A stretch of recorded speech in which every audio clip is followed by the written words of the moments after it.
네, 안녕하세요. 모든 국민이 기본적으로 알아야 될 양도 상속 증여세 특강의 세무사 장보은입니다.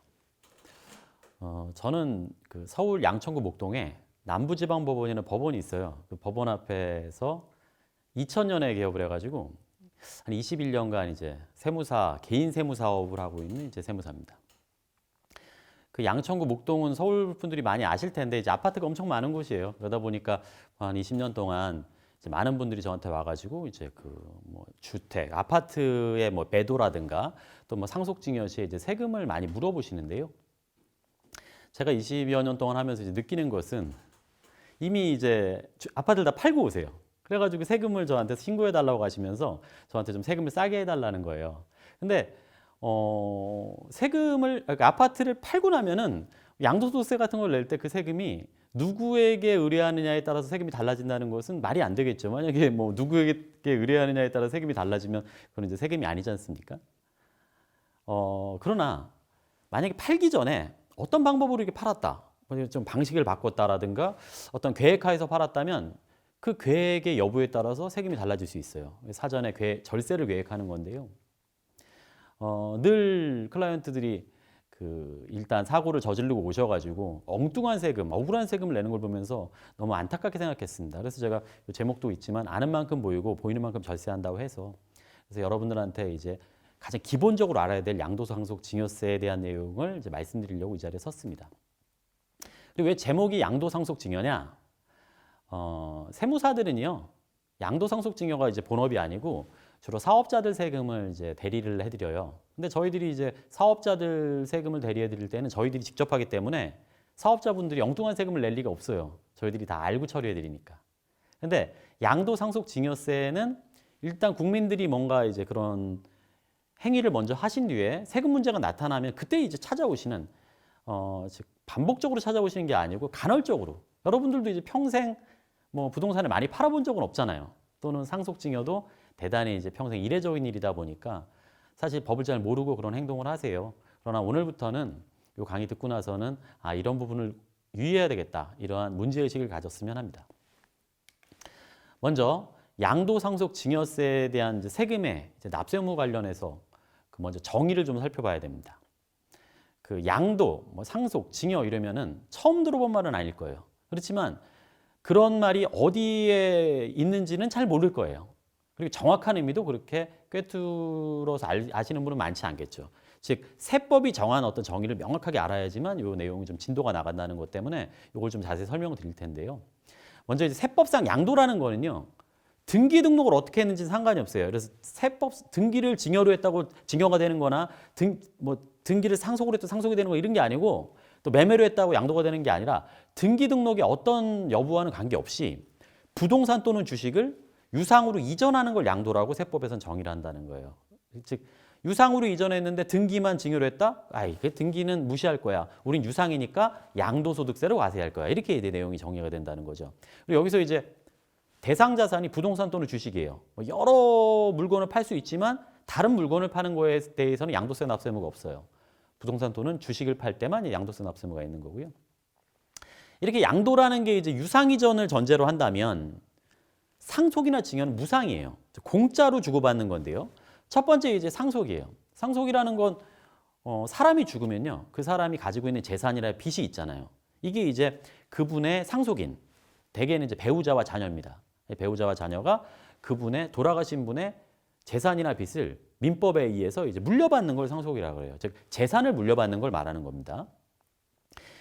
이렇게 되면 이제 받는 사람 입장에서 어떻습니까? 공짜로 받는 거잖아요. 사람이 죽어서 공짜로 받게 되는 게 그게 이제 상속이라는 거예요. 반면에 이제 그 살아서도 주죠. 부모님들이 예를 들어서 뭐 자녀가 결혼하면 살아서 이제 재산을 좀 준단 말이에요. 이랬을 때 살아서 재산을 넘겨주는 건데 이것도 공짜로 받잖아요. 어머니가 뭐 아들한테 장가 간다고 뭐 보증금을 해줬다.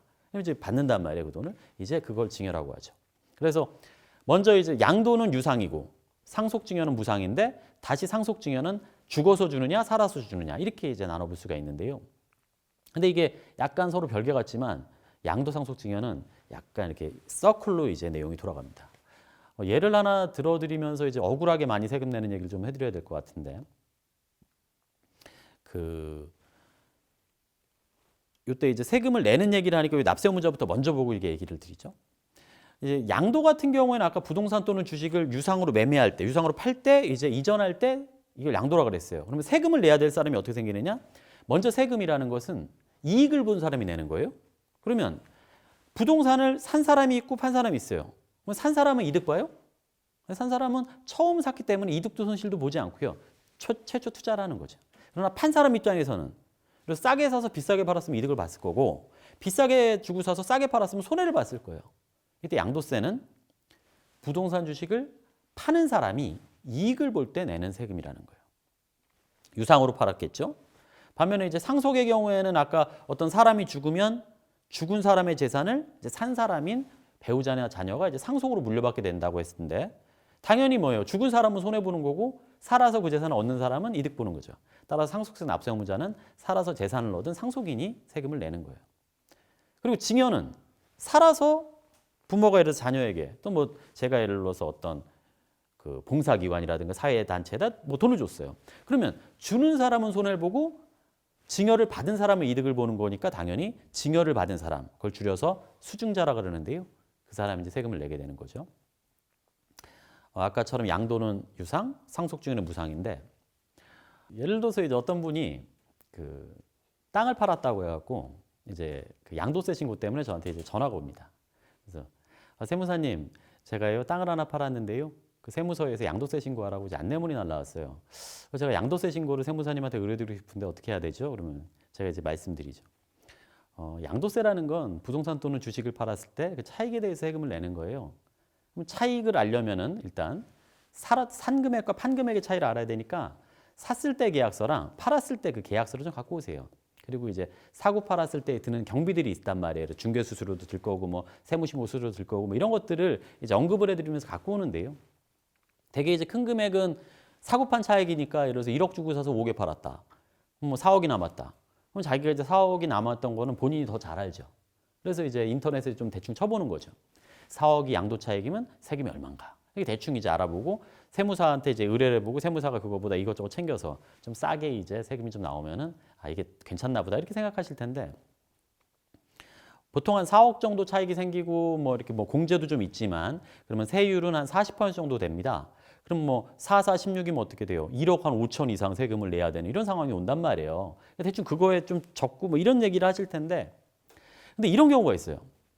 세무사님 제가요 땅을 하나 팔았는데요. 문에서 또 양도세 신고를 의뢰합니다. 그럼 제가 사고 판 거에 차익을 계산해야 되니까 샀을 때 계약서와 팔았을 때 계약서 갖고 오세요. 이러면 갑자기 세무사님 제가요 5억 주고 판 계약서는 있는데요 지금 산 계약서는 없어요. 얼마 주고 샀는지 몰라요. 돈을 주고 이렇게 사게 되는 케이스가 되면 당연히 산 금액을 모를 리가 없어요. 그런데 모른다는 뜻은요. 거의 99% 뭐냐면 상속 또는 증여받은 재산을 말하는 거예요. 뭐 시골에 뭐 상속받은 땅이 있다거나 뭐 상속 증여받았던 땅이 있으면 상속 증여받았다는 사실만 알 뿐이지 그 가치가 얼마인지 모르는 거예요. 그리고 자기가 뭐 그거에 계약서를 갖고 있다거나 그 신고란 내역을 갖고 있다거나 이런 경우가 거의 없으니까. 그럼 제가 이렇게 말해요. 사장님 그거 혹시 그 예전에 상속 또는 증여받은 땅이 아닙니까? 그러면 아 맞아요. 제가 상속 또는 증여받은 땅이에요. 이렇게 얘기를 해요. 그러면 상속 또는 증여는 어떤 특징이 있다고 그랬어요? 공짜로 받는다는 특징이 있다고 그랬죠. 그냥 준 거 아니에요. 그러니까 그게 얼마짜리인지 모르는 거야. 근데 내가 그냥 공짜로 받았으니까. 그러면 상속 증여받았을 때는 그럼 그 땅의 가치는 얼마지? 그걸 생각해 봐야 될 텐데 사고 판 금액의 차이를 계산하려면 우리 세법에서는 상속 또는 증여 당시의 평가액이라고 하고 있단 말이에요. 근데 상속 증여 당시 평가액을 알아야 되는데 그 가치를 모른다는 건 평가를 했다는 거예요, 안 했다는 거예요? 평가를 해본 적이 없으니까 모르는 거죠. 그러면 우리 평가를 대부분 국민들이 안 하는데 어떻게 가치를 산정하지? 우리가 여러분들 한 번쯤은 들어보셨겠지만 뭐 개별 공시지가다, 뭐 기준시가다 이런 말 들어봤을 거란 말이에요. 국가가 우리나라에 있는 부동산에 대해서 이제 공시로 가격을 매겨요. 그게 시세는 아닐지라도. 그러니 평가액이 없으면 보충적으로 그러한 기준시가를 평가액으로 보는 거예요. 그러면 사장님 그거 5년 몇 년 전에 상속받았어요? 그러면 5년 전이요. 뭐 주소 좀 대봐요. 그러면 이제 5년 전에 그 땅의 주소를 제가 치고 들어갑니다. 그럼 그 기준시가가 나와요. 근데 기준시가 살펴봤더니 1억이야. 얼마에 팔았어요? 5억이요. 그럼 1억 주고 산 땅이 되는 거고 기준시가 1억. 5억에 팔았으니까 차익 4억 원에 대해서 양도세를 아까 한 1억 5천 낸다 그랬죠?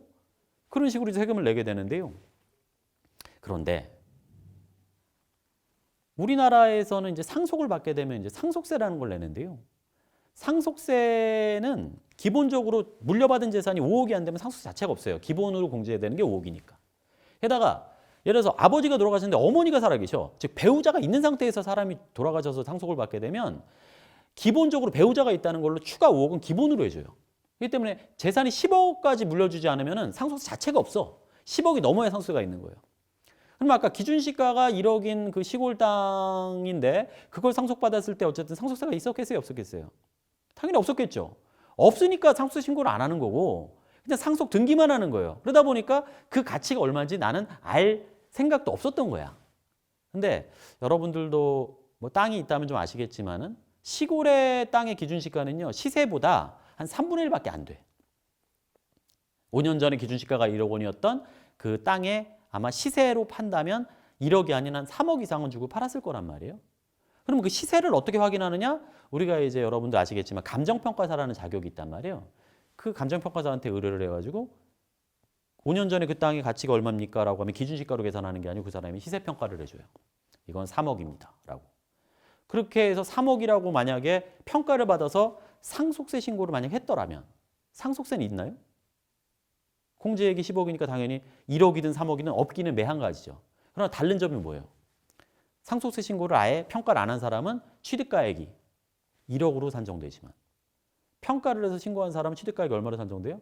3억으로 산정이 되는 거죠. 그러면 만약에 그 사람이 예전에 5년 전에 평가를 해서 신고를 했어요. 3억에. 그리고 이번에 5억에 팔았어. 그럼 얼마 주고 사서 얼마에 판 거예요? 3억 주고 사서 5억에 판 거니까 차익이 2억이죠. 2억의 차익이 나오면 세금은 한 5천만 원 정도 나옵니다. 그런데 평가를 안 해서 1억 주고 사서 5억에 판 거잖아요. 4억에 세금이 1억 5천 나오니까 세금이 얼마 내요? 3배 이상 내게 되는 거죠. 평가 수수료는 그럼 얼마 되느냐? 한 3억 정도 평가하면 한 50만 원 정도 들 겁니다. 50만 원 평가 수수료를 내고 감정평가사 하면 5년 전에 사가지고 평가만 받아뒀더라면 1억이라는 세금을 세이브할 수 있었는데 우리나라 국민의 97% 이상은 이런 내용을 몰라요. 왜 97%냐? 우리나라는 사람이 돌아가시는 게 매년 한 27만 명 돌아가시거든요. 근데 그중에 약 2, 3%만 상속세 신고를 해요. 한 9천 명 정도만. 즉 나머지 26만 1,000명은 상속세 신고를 안 한다는 건 뭐예요?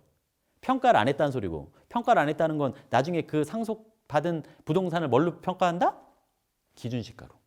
그러나 상속세 신고하시는 분들은 이런 것들을 다 세무사들이 알려주겠죠. 나중에 팔 생각을 해보세요 이러면서. 그러니까 이제 진짜 절세가 되는 거예요. 우리나라 국민 97%가 억울한 세금을 내면서도 억울한지 이유를 몰라요. 제가 좀 웃기는 얘기지만요. 저희 시골에 저희 삼촌이 계신데 저희 삼촌이 저희 우리 숙모한테 조그만 부동산 하나를 한 1억짜리를 이제 증여를 해줬어요. 기준시가로 증여한 거야. 세금이 없으려고. 근데 배우자에게 증여하는 건요. 1억도 없지만 우리나라 6억까지 세금이 없어요. 증여세가. 그러면 그 조그만 부동산 1억으로 기준시가로 증여하지 말고 예를 들어서 그게 시세가 3억이면 3억으로 증여해도 증여세는 있어요? 없어요? 없죠. 근데 세무사 21년 한 조카를 둔 삼촌도 그냥 기준시가로 자기가 뭘 해버렸던 거예요. 저는 그거 알지도 못했어요. 근데 몇 년 뒤에 저한테 전화가 왔어요. 그 부동산이 그 지방에서 수용이 되는 바람에 보상금으로 3억을 받았다는 거예요. 그럼 어떻게 돼요? 우리 숙모가 1억 주고 증여받은 부동산이 3억에 팔린 거잖아. 2억에 대해서 세금을 5천만 원 내야 되는 거예요. 근데 저한테 그 증여했을 때 저한테 물었더라면 제가 뭐라고 그랬겠어요? 그거 기준시가 1억으로 증여하지 마시고요. 평가 3억으로 해서 증여하세요. 증여세는 없으니까. 그래서 제가 증여세 신고해드렸겠죠. 그러면 3억 주고 숙모는 받았고 이번에 3억으로 이게 보상을 받았다면 차익이 있어요? 없어요? 3억 주고 사서 3억에 판 거잖아요. 차익이 없으면 세금이 없는 거예요? 아니에요? 5천만 원 세금을 억울하게 내신 사례죠. 제 삼촌인데 말이죠. 그러니까 이렇게 주변에 이렇게 억울한 세금을 내면서도 억울한지 모르는 분들이 너무 많은데 이 억울할 때 제가 이런 얘기를 해요. 그러면 진짜 속쓰려 하시는데요. 일부러 얘기해요. 왜냐하면 다음엔 이런 실수하지 마시라고 해서. 아마 이 얘기 들으면 뜨끔하신 분도 계실 텐데요. 이렇게 양도상속증여는 별개 문제처럼 들렸는데 방금 이 얘기를 들으니까 아, 상속증여받은 재산이 나중에 양도되는구나. 그럼 이게 하나의 서클로 도는구나. 이런 생각들을 해볼 수가 있을 거예요. 예, 먼저 양도세 특강입니다. 초급자, 중급자, 고급자 이렇게 나눠 설명드릴 텐데요. 먼저 초급자입니다.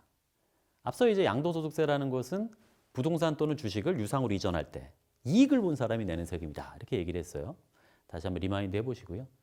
초급자라는 거는요. 일단 부동산 또는 주식이 없어. 그러면 이제 양도세를 낼 이유가 없으니까 일단 관심이 없는 분들이 초급자가 있으실 거고요. 그 다음에 이제 우리나라 국민들이 부동산을 갖고 있다면 주로 어떻게 갖고 있어요? 주택으로 갖고 있죠. 게다가 그 주택은 대부분은 한 70%, 80%는 다 1세대 1주택이세요. 집 한 채 갖고 계시는 분들이에요. 그럼 이런 생각을 해요. 1세대 1주택은 내가 사고 판 차익이 있어도 양도세가 비과세가 된다더라. 이런 정도의 상식을 아시는 분 정도가 이제 초급자 정도다. 이렇게 보시면 돼요. 1세대 1주택 양도소득세가 비과세된다. 비과세가 된다는 건요. 아예 세무신고 의무도 없는데요. 양도세 신고를 안 해도 돼요. 한 세대가 먼저, 한 세대라는 건 한 가정을 말하는 거예요. 그러면 이제 나와 배우자와 우리 뭐 자녀들 또는 부모님 같이 살면은 그러니까 한 곳에서 같이 사는 걸 한 세대라 그래요. 근데 이제 혼자 요즘은 솔로들도 많잖아요. 그럼 솔로는 한 세대가 아니야. 그래서 솔로로 배우자가 없는 상태는요. 30세가 넘으면 그냥 솔로도 1세대가 돼요. 그래갖고 이제 그냥 혼자 살면 1세대예요. 30살 넘어가지고. 근데 어쨌든 한 세대가 집을 하나 갖고 있어. 근데 그걸 2년을 보유했어요. 2년을 보유했고 팔 때 난 그 집 하나밖에 없어. 그리고 그 집값이 판 금액이 9억 원 미만이야. 그러면 내가 예를 들어서 1억 주고 샀어요. 옛날에 그 집을. 근데 이번에 8억에 팔았어. 많이 올라가지고. 차익이 7억이나 났지만 세금이 있다 없다? 없다. 없기만 할 뿐만 아니라 세무신고를 한다 안 한다? 안 해도 된다. 비과세라는 건 원래 신고서 자체가 없는 거예요.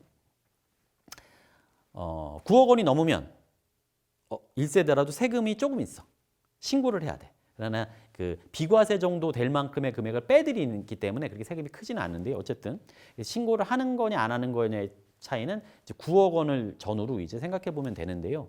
어쨌든 한 세대가 2년 보유하고 팔 당시 한 집이 하나면은 이제 양도세가 9억 원 이하면 판 금액이 비과세다라고 하는데 근데 거기에 안 살아도 돼? 그 집에?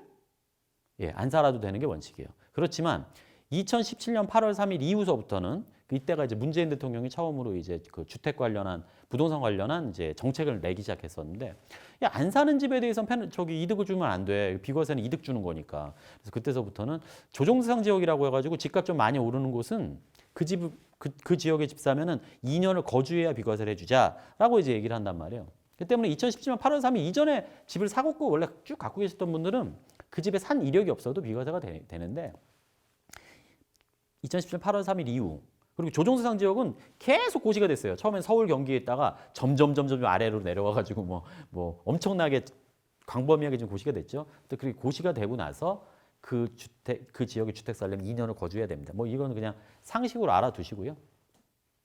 그 다음에 이제 그 2021년부터는요. 보유라는 건 원래 내가 샀을 때 기간하고 팔았을 때 기간을 따져야 되는데요. 이게 그러면 원래 내가 5년 전에 샀어. 그리고 지금 팔았으면 5년 보유가 되는데 예를 들어서 집이 2채 이상 있는 사람들은요.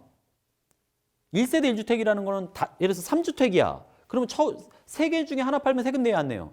당연히 내죠. 양도당시 한 주택이 아니니까. 양도당시 3주택이니까. 첫 번째 팔면 내요. 그다음 나머지 집이 2개 남았어. 두 번째 집에 또 하나 팔아도 또 내요 안 내요? 2주택이네 또 내겠지. 왜냐면 양도당시 한 주택이 아니잖아요.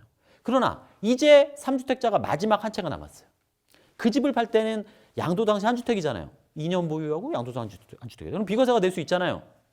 그리고 그런 집이 얼마나 오래 보유했겠어. 그러나 2021년서부터는요. 다주택자가 최종 한 주택이 생기면 그 최종 한 주택이 된 날로부터 보유기간 2년을 다시 계산한다고 법에서 규정하는 바람에 바로 팔면 안 돼. 마지막 한 채는. 한 채가 된 날로부터 2년 지나서 팔아야지만 비과세가 되니까 이 점에 유의해 두셔야 된다는 거예요. 뭐 이 정도 이제 하고요. 뭐 중요한 거는 이제 보통 이제 팔 당시에 집이 하나인 사람은 고민이 없는데요.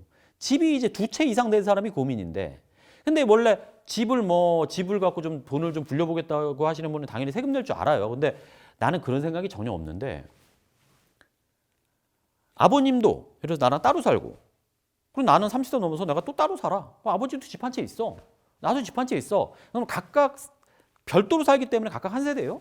그럼 아버님이 집을 팔았어. 그럼 아버님이 한 세대가 2년 보유해서 1주택이니까 양도세 비과세가 되고 나도 30살 넘어서 한 세대고 2년 보유한 집을 하나 팔면 비과세인데 우리 아버지가 돌아가셨어요. 그러다 보니까 아버지의 집이 나한테 상속이 됐어. 상속이 되면 나는 몇 주택이 돼요? 1세대 2주택자가 되잖아요.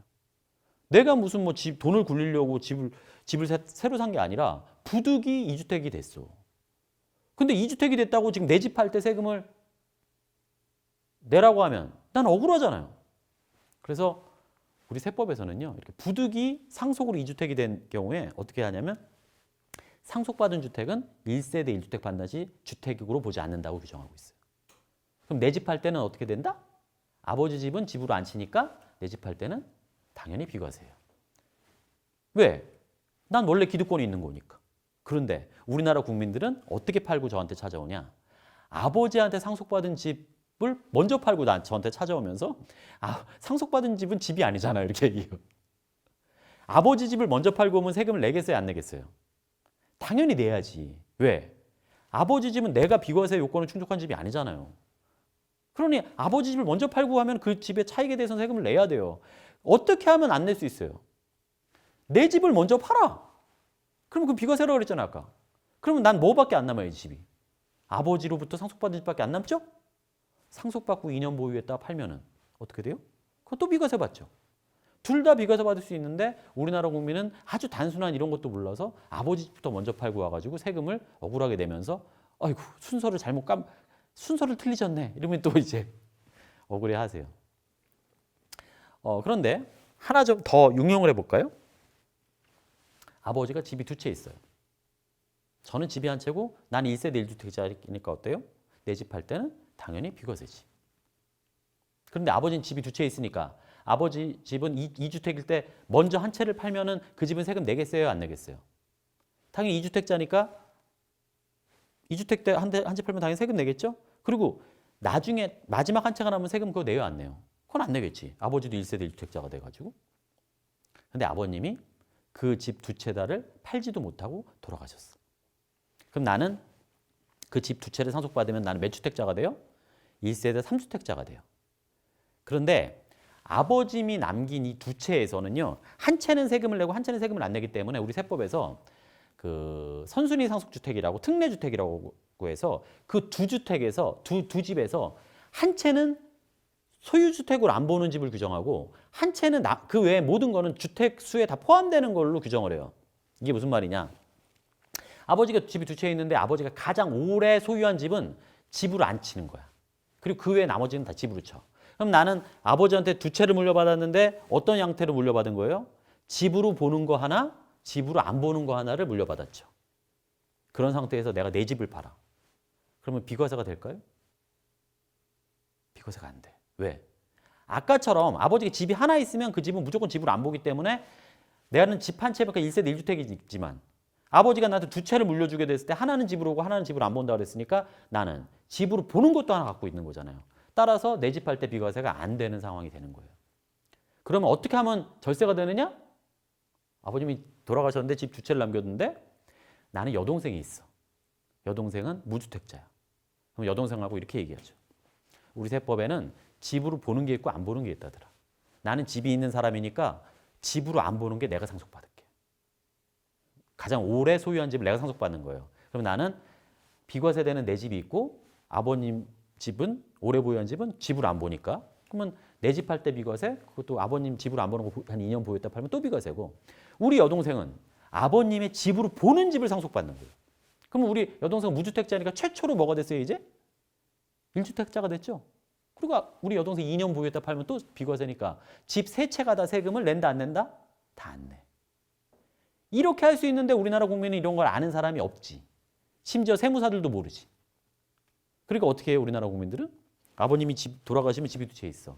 우리 공평하게 하자라고 하면서 A주택 2분의 1씩 지분 상속을 해.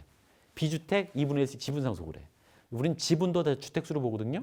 그럼 저는 내 집 한 채와 아버님이 물려준 A집의 2분의 1 지분, B집의 2분의 1 지분. 1세대 3주택자가 되고 우리 여동생은 아버님이 물려준 A주택의 2분의 1, B주택의 2분의 1, 1세대 2주택자가 돼. 뭘 팔 때마다 세금을 다 내게 되는 상황이 되는 거예요. 그러니 세법에 대해서 알아야 되겠어요? 몰라야 되겠어요? 아는 사람은 세금 하나도 안 내고 누리는데 모르는 사람은 억울한지도 모르고 세금을 그냥 내면서 내는가 보다 이렇게 생각하는 거지. 이렇게 그 부득이하게 집이 두 채가 되는 건요. 상속뿐만 아니라 혼인도 마찬가지예요. 제가 예를 들어서 혼자 솔로로 살면서 30살 넘었고 내가 집 한 채 있어요. 내 집 팔 때는 2년 부여고 팔면 세금이 당연히 없는 비과세인데 또 우리 여자친구도 30살 넘어가지고 이렇게 집이 한 채 있어. 그래서 그거 팔면 또 비과세인데 우리가 사랑을 해서 결혼하려고 그렇다고 했는데 결혼을 하는 순간 우리는 한 가정을 이루잖아요. 한 가정에 집이 두 채가 되는 거잖아. 1세대 2주택자가 되면 먼저 파는 채 세금을 내야 된다? 이렇게 되면은 결혼을 안 하겠죠. 그래서 우리 세법은 결혼을 방해하지 않기 위해서 혼인하고 5년 내 먼저 파는 집은 비과세다. 이렇게 규정한단 말이에요. 5년 내 먼저 팔면 비과세고 이제 몇 채가 남아요? 이제 한 채가 남지. 또 한 채 팔 때 또 비과세가 또 되는 거죠. 이렇게 이제 구성을 할 수 있고 아버님이 이제 따로 살면서 한 채 팔면 비과세고 나도 따로 살면서 한 채 팔면 비과세인데 아버님이 60세가 넘었거나 또 몸이 아프셔. 그럼 내가 같이 모시고 살아야 되겠다 이런 상황이 들겠죠? 그러면 내가 이제 모시고 살려고 이제 봉양을 하려고 딱 살았어. 그럼 1세대 한 집이 2주택자가 됐어. 그러면 집 한 채 팔 때 세금을 내야 된다는 상황에 놓이니까 같이 동거봉양 하고 싶어요? 안 하고 싶어요? 안 하고 싶죠. 이러면 이제 세법이 효도를 방해하는 거잖아. 그래서 우리 세법에서는 이렇게 각자 살다가 이렇게 합가를 했다. 동거봉양 합가. 그러면 먼저 파는 10년 내 먼저 파는 집은 비과세예요. 그리고 나머지 한 채 남잖아요. 그럼 또 비과세가 한 채는 또 돼서 세금이 절세가 되는데 근데 참 우리 세법에서 좀 안타까운 건요. 뭐냐면 반대의 상황. 나이가 60세가 넘으셨고 40세, 30살이 넘은 자녀가 있는데 각자 집이 한 채 갖고 있는데 같이 살면서 한 채씩 샀어요. 그럼 1세대 2주택이에요. 이 집 자체가 일단. 그런 상태에서 1세대 2주택인 상태잖아요, 지금. 즉 각자 살다가 합친 게 아니고 그냥 원래 같이 살고 있었는데 아빠 집 한 채 하나, 나 집 한 채 하는 거야. 그러면 내가 집을 팔 때 1세대 1주택이에요, 1세대 2주택이에요. 1세대 2주택이죠. 왜냐면 우리는 떨어져 안 살았기 때문에 각자가 한 세대가 아니야. 우리 그냥 같은 공간에 살았으니까 우리 가족은 2주택자고 먼저 파는 집 한 채는 무조건 세금을 내야 되는데 엄청 많이 내. 그러면 부득이 어떻게 해야 돼요? 절세하려면. 아빠, 나 따로 나가 살게. 이렇게 돼야 된다는 거예요. 그래서 따로 내 집을 팔려면 같이 있는 상태에서 팔면 세금을 왕창 내기 때문에 어떻게 해야 된다? 나는 이제 비과세 받기 위해서 아빠, 난 따로 살아야 돼 하고 집을 새로 구해서 나와야 돼. 나와가지고 생활하다가 내가 소유한 집을 팔아야지 비과세가 되는데 우리나라 국민들은 또 속지 여기서. 같이 살다가 집을 팔면은 2주택자로 세금을 왕창 내요 이러니까. 그럼 어떻게 하면 절세가 돼요? 그러면 따로 사셔야 돼. 그러면 따로 사는지 아무도 모를 거야 라고 하면서 주민등록을 옮겨야지 하고 자기 아들 주민등록을 고모 집에다 옮겨놔. 그리고 집을 팔아. 그리고 세무신고를 안 해. 그런데 우리나라 세무서는요. 이런 짓 하는 걸 다 알고 있어요. 왜? 주민등록 등본 보면 계속 같이 살고 있어. 그러다 보니까 근데 집 팔았을 때 이르러서 주민등록이 잠깐 옮겨가. 그리고 언제 또 다시 주민등록 합가를 해. 그러면 뻔한 얘기 아니에요. 주소만 옮겼구나. 주소만 옮긴 거를 확인을 하는 이렇게 해요. 주소로만 옮긴 거를 공무원이 확인해. 그러면서 같이 사셨죠? 한 공간에서. 주민등록만 옮긴 거죠. 왜냐하면 이 1세대라는 건요. 주민등록하고 아무 상관이 없어. 같은 공간에 살면 그냥 1세대야. 근데 주민등록만 옮긴다고 우리나라 국민들은. 그리고 비과세라고 거짓말치고 이렇게 해서 됐는데 세무공무원이 2주택자시죠? 같이 살았죠? 그러니까 예를 들어서 1억 주고 샀는데 10억인데 9억, 그러니까 9억에 팔아서 8억 남았어. 1세대라면 세금 한 푼도 안 내지만 2주택자라면 8억을 번 거잖아요. 세금이 얼마 정도 내냐면 거의 지금은 한 70% 가까이 내요. 한 8, 7에 56? 5억? 5억 6천 이상 내야 돼. 갑자기 5억, 가산세까지 한 6, 7억이 날라오는 거지, 이제. 그러면 이제 납세자는 뭐라 그러냐면 제가요, 그 집 할 때 부모님과 따로 살았다는 건요, 하늘이 알고 땅이 아는 사실이에요. 이러면서 이제 주장을 합니다. 따로 살았다고. 근데 세무공무원이 바보가 아니에요. 그래서 월등한 지위에 있어요. 우리가 정보력에 있어서는요. 어떻게 하느냐. 그 아들이 아침에 뭐 타고 가서 저녁에 뭐 타고 오는지 교통카드를 다 조회해요. 그러면 이미 끝났지. 그 집이 목동인데 아버지 집이 목동인데 고모 집이 예를 들어서 저기 이제 저 부천이야. 부천으로 옮겨놨는데 부천으로 한 번도 버스가 간 적이 없어. 맨날 그 아버님 집에 목동에 왔다 갔다 아침 저녁으로 그렇게 해 있어. 이 버스 카드 이거 쓰신 거 보니까 계속 목동에 계셨던 것 같은데 이러면 그때서 고개 푹 숙이고 나갑니다. 집 한 채가 날아간 순간입니다. 그래서 제가 그런 상담이 오면 무조건 이렇게 다 걸리니까 100% 나가 계시라고. 생활을 형성하고 파시라고 얘기를 드려요. 주민등록만 옮기는 거는 정말 바보 같은 짓이라고 이렇게 말씀드리니까 주의하시기 바랍니다. 근데 이렇게 되는 거 좀 안타까운 것 같아요. 우리가 법을 바꿔서라도 아니 왜냐면 60하고 30이니까 나가서 살 수 있지. 진짜 80세 드신 할머니 놔두고 노부모 놔두고 내가 이래서 나가라고 하면 그 나가지겠냐고요 사실은. 집을 안 팔고 말지. 그러니까 이게 법이 좀 너무 가혹하다 이런 생각이 듭니다. 그 다음에요. 2주택이 되는 경우 또 하나 이제 마지막으로 설명드릴 게 뭐냐면 일시적 2주택이라고 그래가지고 제가 양도 당시에 집이 한 채 있으려면 내가 그 집 팔고 나서 전세 살아야 된다는 거지 뭐. 팔 당시 집이 하나라는 거. 그래서 보통 우리나라는 어떻게 사고 팔아요? 내가 집을 파는 날 같이 또 들어가기도 하잖아. 그날 팔고 들어가고. 그러니까 그날 바쁘지 이사 가는 날. 또는 여유가 좀 있으면 어떻게 해요? 내가 이사 갈 집을 미리 사두지. 그 다음에 이제 집을 팔아. 그럼 후자의 경우에가 어떻게 되냐면 내가 양도 당시에 새로 집 한 채 사둔 게 있으니까 2주택자가 되잖아요. 그러니까 비과세가 안 된다는 논리가 생기잖아요. 이러면 안 되잖아요. 이사 가려고 내가 집 사둔 건데. 그래서 우리 세법에서는 집을 하나 사. 그 다음에 옛날에는 이제 3년 내 헌집을 팔면 그 이사 가는 목적이다라고 해서 비과세를 줬는데 그렇게 이상한 현상 되는 거예요. 3년이라고 하면. 왜? 내가 한 5년 보유하던 집을 이제 팔 생각을 갖고 있었어. 좀 많이 올랐거든. 그리고 나 새로 이사를 가야 돼서 새 집도 하나 샀어. 그럼 바로 파느냐? 딱 보니까 집값이 계속 올라. 그래서 새 집 사고 3년 내만 팔면 되니까 또 계속 이제 한 2년 지나 집값이 둘 다 올랐지. 헌집, 새 집이. 그럼 이제 한 3년 거의 이르러서 이제 옛날에 헌집을 팔아. 그럼 비과세 되죠? 왜? 새 집 사고 3년 내 팔았으니까. 그럼 뭐가 들어와요 나한테는? 헌집한 목돈이 들어오잖아. 그리고 그거 갖고 또 새 집을 또 사. 새 집은 옛날에 새 집을 샀어. 그러면 3년 전에 산 그 새 집은 이미 몇 년을 보유한 상태가 됐어요. 이미 3년을 보유했잖아. 바로 팔아도 또 비과세인 거야. 근데 바로 안 팔아. 왜냐하면 새 집을 사고 또 3년 있다가 팔아도 또 비과세니까. 그래서 또 계속 오를 때까지 기다려. 그리고 또 몇 년 내에 팔아서 또 돈 생기면 또 사고 그러면 집이 한 채 있는 날이 있었어요 없었어요? 한 번도 없지. 노상 두 채인데도 근데 세금을 내요 안 내요? 다 안 내지. 그러니까 주택 투기가 되겠어요 안 되겠어요? 당연히 대상이 되지. 그걸 이용하는 거예요. 법이 이렇게 돼 있었기 때문에. 그래서 이거를 안 되겠다 싶어서 조정 대상 지역인 경우에 1년 내로 하고 이사를 1년에 가라고 이렇게 법을 바꿔놓습니다. 그러니 어떻게 돼요 이제는? 내가 서울에서 이 집이 하나 있었고 서울 집을 하나 이사 가려고 샀으면 그 집 산 날로부터 1년 내 헌집을 팔아야 되고 이사도 가야 돼. 그러니까 급하지. 뭐 집값 오르고 생각할 수가 없어.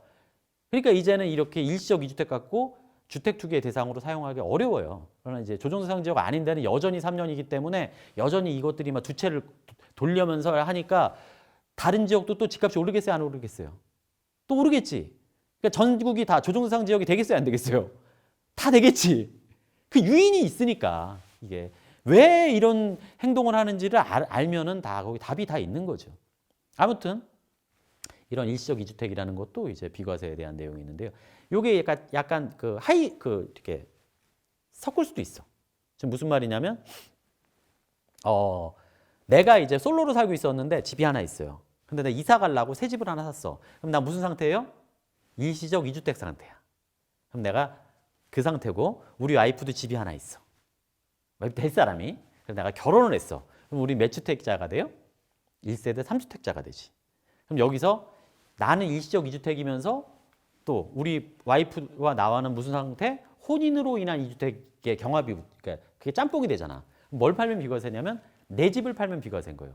내 집은 일시적 2주택으로서도 원래 헌집을 팔 때 비과세가 되는 거고 혼인합가도 5년 내 먼저 팔면 비과세 된다 그랬잖아요. 그러면 이제 그걸 먼저 일시적 2주택으로 내 집을 팔아. 그러면 이제 나는 이제 집이 이제 그 새 주택이 하나 있고 우리 와이프는 집이 하나 있으면 또 5년 내고 또 집을 또 팔아. 그럼 또 그게 비과세가 되고 맨 마지막 집은 또 하나 하면 또 비과세가 되고 이렇게 식으로 이제 섞어서 비과세들을 활용할 수 있는데 우리나라 국민들은 이런 부분에 대한 세법의 지식들을 다 갖고 있지 않잖아요. 그러다 보니까 이제 엉뚱한 거를 팔고 와가지고 이제 세금이 없다 있다 이런 얘기를 하면서 절세를 해달라 이런 소리 하는데 아까처럼 제가 무슨 말씀드렸어요 서두에 법을 아는 사람들이면 이제 그 순서를 바꿔서 이렇게 절세를 할 수가 있다. 그러나 그냥 이미 저질러진 것에는 절세가 된다 안 된다? 그건 안 되지. 그걸 된다고 하는 게 이상한 나라잖아요. 여기까지가 초급자였고 이제 중급자 보겠습니다. 양도세를 낼 생각을 하는 거지. 대신 가장 적합한, 가장 절세되는 적절한 세금을 내고 싶어 하는 거예요. 그러면 세금계산법에 대해서 이해를 하는 거예요. 양도세는 아까 어디다 낸다 그랬어요? 양도로 이익 본 거에 낸다 그랬죠. 그걸 줄여서 양도차익이라고 한단 말이에요. 양도차익이라는 것은 먼저 사고판 금액의 차익이니까 양도가액에서 취득가액을 뺄 거예요. 그 다음에 사고팔 때 드는 기타 경비가 있다 그랬잖아요. 그게 먼저 이제 한번 생각해 볼까요? 먼저 집을 살 때 여러분들 취득세라는 걸 내요. 그 다음에 여러분들 옛날에 등록세라는 것도 냈는데 그 취득할 때 등기 등록을 하거든요. 내 집으로 해야 되니까 집문서에. 그럼 그거 누구한테 시켜요? 법무사한테 시키죠. 법무사 수수료 들어가지 법무사가 등기하는 실비 들어간다고 얘기하지 하면서 법무사 이제 계산 내요. 취득세도 내야 됩니다. 뭐 이렇게 한단 말이에요. 그러면 무조건 뭔가 부동산을 살 때는 이러한 기본적으로 취등록세와 법무사 수수료와 등기 실비가 든다. 이건 당연히 경비예요. 그 다음에 집 살 때 뭐 들어요? 중개수수료 내셨죠? 집을 팔아. 팔 때 또 뭐 들어요? 중개수수료 내야죠. 그 다음에 또 뭐도 들으냐면 집 팔 때 양도세 내잖아요. 양도세 내려면 누구를 찾아가야 돼요? 세무사한테 신고 수수료를 내야 되잖아요. 그것도 경비 처리되는 거예요. 그런 거 저런 거 이제 챙겨갖고 오라고 하는 건데 먼저 양도세를 줄이려면은 양도가액이 낮으면 양도차익도 적겠죠. 너무 당연하죠. 싸게 팔았으면 세금이 없지. 그런데 그러면 절세가 아니잖아요. 그죠? 근데 그러니 이제 일반인들이 생각할 수 있는 방법이라는 건 뭐냐면 내가 1억 주고 샀는데 5억에 팔면은 내가 1세대 1주택자가 아니어서 세금을 내야 되는데 차익이 4억이나 나면 세금 막 1억 얼마 낸다더라. 1억 5천 낸다더라. 이러면 아 이거 내기 아깝다. 그럼 어떤 생각을 해요? 내가 1억 주고 산 게 5억에 판 게 아니고 그 1억에 주고 사서 1억에 판 걸로 좀 이제 다운 계약서 금액을 가짜로 써가지고 계약서를 한번 쓰자. 그러면서 이제 제안을 하는 거지 상대편한테. 저가요 5억에 파는데 만약에 저한테 계약서를 1억에 팔았다고 이렇게 써주시면 내가 1억 깎아드릴게. 그러면 그 사람은 실제 4억 주고 5억인데 1억 깎아주고 4억 주고 사는데 계약서는 1억 주고 산 것처럼 써 있어. 이게 다운 계약서지. 그러면 그거를 응하는 순간 난 돈 4억 주고 샀는데 1억으로 쓴 게 되고 나중에 진짜로 내가 돈 주고 4억 주고 산 걸 4억에 팔았을 때도 어떻게 돼요? 문서상엔 1억 주고서 4억에 판 걸로 되잖아. 그러니까 그런 거 안 쓸 것 같죠?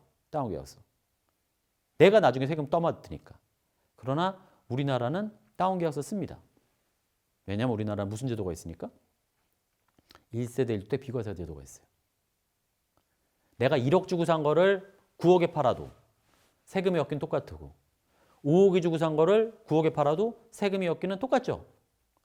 그러면 1억이나 깎아준다는데 다운 계약서를 쓰자고 제안하는 순간 내가 집이 한 채밖에 없는 사람이면 그게 달콤한 유혹이 되는 거지.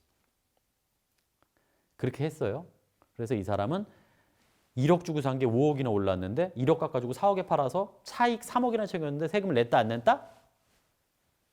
세금 신고를 해도 차익이 없으면 세금이 없잖아. 그래서 안 냈지.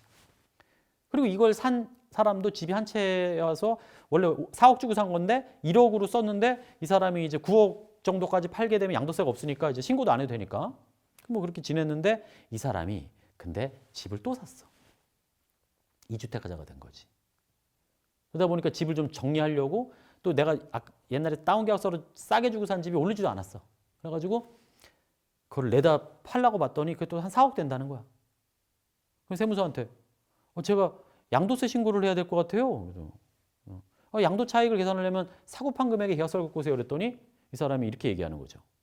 세무사님 제가 계약서를 보니까요. 옛날에 1억 주고 사가지고요. 지금 4억에 판 것처럼 돼 있는데 사실은요. 몇 년 전에 제가 다운 계약서 쓰는 바람에 원래 4억 주고 산 거예요, 이거. 4억 주고 사서 4억에 팔아서 하나도 돈이 남은 게 없는데 내가 세금 차익 3억 원에 대해 세금을 내야 되나 이렇게 물어요. 그럼 제가 다운 계약서 쓰신 처벌로 세금 내야 됩니다. 그러겠어요? 아니면 진짜로 4억 주고 사셨어요? 확인할 수 있나요? 이렇게 묻겠어요. 우리 세법은요. 벌칙을 가하는 게 아니에요. 우리 세법은 실질로 하는 거예요. 그렇기 때문에 제가 이렇게 묻죠. 4억 주고 산 걸 입증할 수 있나요? 라고 하면 네. 제가요. 그때 수표를 4장을 끊어드렸어요. 1억짜리를. 그러면 은행 가서 수표가 남아있거든요. 발행 수표가. 사진 찍어서 갖고 오라고 그래요. 출력을 해갖고 수표 4억 4장을 붙입니다. 취득계약서 대신. 양도를 4억에 했으니까 차익이 없죠. 신고를 끝. 아니면 이제 뭐 사실 많은 부분 수표 아니면 뭘로 해줘요? 계좌이체를 보내잖아요. 현금을 찾아서 주는 경우 거의 없단 말이에요. 그럼 거기에 딱 그 사람 이름이 찍혀 있어. 전 소유주의 이름에 4억 보낸 게. 그럼 거기 입금증, 전자입금증 출력해갖고 오세요. 입금증을 대신 계약서 대신 붙이지. 4억 주고서 4억에 판 거로. 그럼 그분도 세금을 하나도 안 내. 그럼 세무서에서 막 연락이 올까요? 안 올까요? 안 와. 왜? 돈 보낸 것만큼 정확한 게 어디 있어요, 증거가. 대신 어떻게 된다? 세무서는 5년 전에 4억에 팔아놓고 1억에 팔았다고 거짓말로 다운계약서 써서 세금 한 푼 안 낸 그자에게 전화를 해요. 당신 5년 전에 뭐 아무개한테 4억 주고 판 거를 1억이라고 다운계약서 쓰셨잖아요. 예, 그거 저기 지금 들켰다고 4억에 판 게 수표가 다 나왔다고. 예전에 차익을 3억이나 줄이셨네. 그 차익 3억 줄인 거에 세율이 40%라 3, 40이 1억 2천이고요. 추가 세금이 그렇게 그 탈세를 하시면요. 그 본세금의 40%가 기본적으로 가산세가 붙어요. 부당가소신고라고. 그다음에 연 이자가 10%가 붙어요. 그럼 5년 만에 걸리면 어떻게 붙느냐 가산세가. 40% 부당가소에다가 연이자가 10%가 5년 되면 50%가 붙었겠네. 그럼 90%가 본세 가산세가 붙어. 아까 본세가 1억 2천이고 가산세가 한 1억 붙어요. 그래서 2억 2천을 이렇게 고지합니다. 추징하겠다 이렇게 해서. 그래서 5년 전에 탈세한 사람들을 그렇게 잡아내는 겁니다. 그 사람이 탈세를 성공하려면은 다운계약서를 써서 집을 산 사람이 끝까지 1세대 1주택자가 돼야 돼. 그럼 성공할 여지가 좀 있는 거예요. 또는 우리가 이제 뭐 각종 형벌도 아까 그 뭡니까 각종 범죄도 그 시효가 있잖아요. 공소시효가. 그것처럼 세금도 부과시효라는 게 있어요. 그래서 10년이 넘으면요, 그게 처벌 세금을 추징 못합니다. 10년이 넘든가. 그런데 이제 10년 안에 거의 한 9년째 잡힐 때가 제일 억울하겠지. 왜냐면 가산세가 맥스로 붙어가지고 엄청 세금을 많이 받게 되니까. 그래서 제가 이런 다운계약서는 쓰지도 말고 밟지도 마라. 결국 10년 안에 걸리면은 엄청난 세금을 낸다라고 말씀 많이 드리고요. 하지 마시고요. 두 번째 아까 그 차익이 없으면 세금도 없다. 이게 되게 중요한 말이에요. 집이 다주택자 세금이 많아. 뭐 3주택자 세금이 엄청 많대. 80%씩 낸대. 라고 얘기를 하는데 제가 얘기를 해요. 집이 천채고 만채면 뭐하냐. 이익이 없으면 세금이 없는데. 그래서 이익이 없도록 이렇게 조정을 하면은 집이 많아도 세금이 없는 거예요. 뭐 그런 게 되게 중요한 아이디어라는 거를 알고 어쨌든 차익이 없으려면 두 번째는 취득가액이 높으면 비싸게 주고 산 거면 차익이 없겠지. 또는 기타 필요경비가 높으면 차익이 없겠지. 그럼 필요경비를 잘 챙기라는 거예요. 그런데 우리나라 국민들 여러분들도 여기 강의 듣고 계시지만 남성분들은 내가 취득세를 내고 영수증 어디 있지? 나 중개수수료 옛날에 낸 거 같은데 그 영수증이 어디 있나? 아마 그러실걸요? 그걸 잃어버리는 순간 그게 다 돈이지. 500만 원짜리 중개수수료 영수증인데 세율이 40%야. 200만 원을 지금 버리고 있는 거지. 그러나 나는 그거 생각을 안 해. 그냥 살면서. 근데 현금 20만 원도 잃어버리면 아까워할 사람들이 그 생각을 안 하는 거죠. 그래서 제가 취등록세 영수증이 없는데요. 그럼 제가 아유 다행이에요. 그거는요 구청에다 내는 거라서요. 구청 가갖고요 주소 내시면요 그 지방세 납부 내역 다 나와요. 출력받아 갖고 와. 그럼 그거 갖고 오세요. 제가 법무사한테 맡겼는데요. 등기실비도 받아가고 어쩌고저쩌고 했는데 그게 없어요라고 하면 그 뭐 채권도 사고 팔았다 어쩌고저쩌고 막 하거든요. 그 집 사다 보면 그런 게 없으면요 잃어보면 꽝이야. 그건 세발급이 안 되거든. 중개수수료 사고 팔 때 둘 다 나오잖아요. 그러니까 이제 이런 것들을 이제 잘 받아야 되는데 이런 경우 왕왕 있어요. 세무사님 제가요 중개사한테 수수료 줘야 되는데 500이래요. 근데 중개사가요 제가 집을 6억에 내놨는데요. 집값을 1억 더 받아주면은 성공보수로 한 500 더 주면 안 되냐는 거예요. 그래서 내가 네 능력껏 1억 더 받아줘. 근데 500 더 줄게. 근데 500 주는 건데 1000 줄게. 라고 해서 했는데 진짜로 그 중개사가 1억을 더 받아줬어. 근데 500 아니고 1000을 줬는데 중개사 수수료 영수증에는 500밖에 안 끊어주던데요. 1000만 원 되는 거 아니에요? 네, 중개 수수료는요. 법정 수수료예요. 그래서 정해놨단 말이에요, 법대로.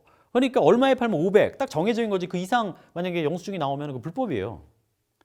근데 이제 현실에서는 약간 성공보수라는 식으로 이제 약간 부당이득인데 받아가기도 한단 말이야. 근데 우리 아까 세법은 뭐라 그랬어요? 실질이라 그랬잖아. 내가 진짜로 1000 줬으면 1000을 다 경비를 뺄 수 있으면 되잖아. 그래서 제가 중개수수료는요, 법정 수수료를 500밖에 영수증을 안 끊어주는데요. 1000 주셨으면 나머지 500은 뭐 보내주실 거 아니에요. 그러면 금융증빙, 뭐 이체하신 이체증이라도 그러면 저한테 중개사가 현금 달라고 그래서 현금으로 500을 드렸는데. 그렇게 말할 거면 현금 줘서 저보고 1000 처리해달라고 그럴 거면 왜 500 줬다고 얘기 안 하고 한 5000 줬다고 얘기하지. 증거가 없잖아요. 현금 준 거. 그러니까 그건 안 되는 거예요. 그렇기 때문에 금융증빙으로 만약에 줬다라고 하면은 다 1000 다 돼. 그러니까 중개사가 500 현금 달라고 해도 어떻게 해줘야 된다? 바로 그 자리에서 이체를 해주면 되지. 인터넷으로. 그래서 그럼 어떻게 돼요? 이체해주면 이체증이 나오잖아. 그럼 그거 갖고 양도세를 줄일 수가 있는 거죠. 그다음에 세무사한테도 수수료 주면서 이거 세무신고 비용 처리해 주세요 이렇게 하시면 되고요. 되게 또 많이 그 실수하시는 게 뭐냐면 그 명도 비용이라는 게 있는데요. 명도 비용은 이런 거예요. 그 내가 예를 들어서 경매로 집을 샀어. 근데 거기 세입자가 있으면 내가 집을 들어가 살 수가 없잖아요. 그러니까 그 사람 내쫓아야지. 그 사람을 내쫓기 위해서 막 사람들을 부르고 소송하고 이러잖아요. 그래서 이제 명도한다 이렇게 얘기를 한단 말이에요. 근데 이미 그 부동산을 산 이후에 그 명도를 한 거는 이미 산 것과는 아무 관계가 없잖아요. 내가 들어가서 살려고 돈을 쓴 거니까 그런 거는 경비가 아니야. 그런데 내가 집을 팔 때 세입자가 있어. 그럼 내가 매매계약서 이렇게 썼지. 근데 집을 파는데 그랬더니 사는 사람이 거기 세입자 있잖아요. 세입자를 내보내주세요. 내보내줘야지 제가 잔금 드리고 이렇게 해서 그 집을 살 수 있어요. 이런 조건을 걸었어요. 그러면 내가 어떻게 해야 돼요? 내가 집을 팔기 위해서 세입자를 내보내줘야 되죠. 세입자한테 나가라고 그래요.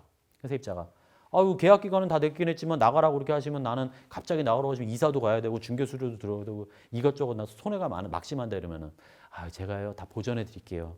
한 500만 원 제가 챙겨 드릴 테니까 집을 바로 다음 주까지 비워주세요. 제가 집을 팔아야 돼요. 그게 조건이에요. 그러면 이제 500을 받고 나간다는 거예요. 이거는 팔 때 필요적으로 들어가야 될 경비가 되잖아요. 그래서 이거 경비 처리가 되거든. 그리고 저한테 이렇게 해서 500을 줬다며 명도 약정서를 하나 갖고 사인을 해. 500을 받고 집을 한 주 뒤에 비워주기라. 이렇게 딱 사인한 걸 갖고 와요. 제가 이런 게 만약에 될 것 같으면요. 종이에다 왜 500으로 써요? 한 1억 쓰지. 그럼 세금 왕창 절세가 되는데.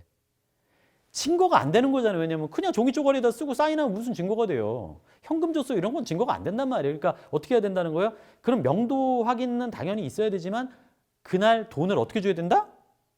통장으로 싸드려야 된다. 그럼 그 통장에 싸드는 거 딱 해서 진짜 돈 1000 줬잖아요. 그럼 이제 그거는 경비 처리가 되는 거지. 그러니까 이런 거 되게 중요한 포인트란 말이에요. 그런 거 잘 챙겨둬야 된다는 거예요. 이제 또 중요한 포인트 하나는 제가요 집을 처음 사가지고요 너무 좋아서 그 인테리어를 좀 했거든요. 인테리어 비용이 되나요? 이렇게 물어요. 인테리어 비용이 처음에 막 확장하고 올수리를 하잖아요. 올수리한 자체가 가치가 많이 오르기 때문에 그런 것들은 이제 전체 수리가 딱 되면은 그거는 이제 인정을 받는 편인데 살다가 이제 고치는 경우가 상당히 많아요. 살다가 왜냐면 큰 돈 그 목돈보다 살다가 이제 고치는 경우인데 뭐뭐 드느냐. 제가 살다 고치면 이제 이렇게 갖고 와 보세요. 뭐뭐 수리했는지 이렇게 봤는데 샹대료도 갈아, 싱크대도 갈아, 변기도 갈았어, 뭐 등도 바꿨어, 마룻바닥도 새로 했어, 셰시도 해서 보일러도 갈았어요. 그러면 전 이것도 안 되고 이것도 안 되고 이것도 안 되고 이것도 안 되고 이렇게 해요. 그러면 납세자가 왜 이게 안 되냐 그래요. 그러면 이게요 집을 이렇게 인테리어 하시면서 드는 것들은요 안 하면 죽는 것만 되는 거예요. 예를 들어서 샤시를 바꿨어요. 그러면 그거는 돼요. 왜? 샤시가 고장이 나면은 문이 막 열리고 이러면 어떻습니까? 그 도둑놈이 들잖아요. 그러니까 당연히 그거는 되는 거예요. 그리고 보일러가 망가졌어. 보일러를 교체했어. 보일러 교체 안 하면 우리가 살 수가 없잖아. 그건 당연히 되는 거예요. 그리고 막 이렇게 상수배관, 물이 들어오는 게 망가졌어. 그걸 안 고치면 우리 물을 못 먹고 죽잖아. 그러니까 그건 돼. 근데 우리가 샹델리에가 뭐 예를 들어서 있다고 살고 없다고 살고 그래요? 아니 못 살고 죽어요? 샹델리에는 사는 데랑 아무 상관이 없죠. 우리가 변기가 물에서 그러니까 조그만 변기든 큰 변기든 이쁜 거든 작은 거든 뭐 있어 뭐 이게 죽고 사는 문제가 아니잖아요. 뭐 예를 들어서 싱크대가 한샘 거가 아니면 우리가 못 사나요? 아, 뭐 제가 한샘을 광고하려는 건 아니에요. 근데 이제 어쨌든 그 이렇게 반드시 필요한 거, 즉 대표적인 게 샤시, 보일러 교체, 수리는 안 돼요. 보일러 교체. 그다음에 이제 그 상수 배관 같은 걸 바꿀 때 이런 것들이 이제 경비 처리가 됩니다. 그러면 이제 어떻게 말을 하냐면 세무사님, 제가요 여기가 그 저기 싱크대인데요. 한 500 주고 바꿨는데요. 잠깐만 기다려 보세요. 싱크대를 이거를 샤시로 바꿔갖고 올게. 항목을 찍찍 긋고. 그래서 이제 인테리어 업자한테 가서 이렇게 바꾸면 샤시는 된다니까 경비가 500이. 근데 이런 일이 비일비재했어요 옛날에는. 그래서 2016년 이후서부터는요 이런 인테리어 비용은 세금계산서 계산서나 현금영수증 같은 게 있어야지만 경비 처리되고 금융증명 같은 게 있어야만 된다고 법을 바꿔요. 그러면 이제 인테리어 업자한테 가서 이상한 간이영수증 같은 거 주고 찍찍찍 바꾸는 게 돼요 안 돼요? 그런 게 안 되는 거지 항목이. 그래서 애초에 받을 때부터 잘 챙겨두시라는 얘기를 드리는 거예요. 이렇게 해서 예를 들어서 한 돈 1,000만 원이라도 챙겨놨더라면 세율이 한 40% 되는 상태에서 한 400만 원은 절세가 될 수 있잖아요. 그러나 이런 법을 몰라서 억울한 400만 원을 낼 수도 있죠.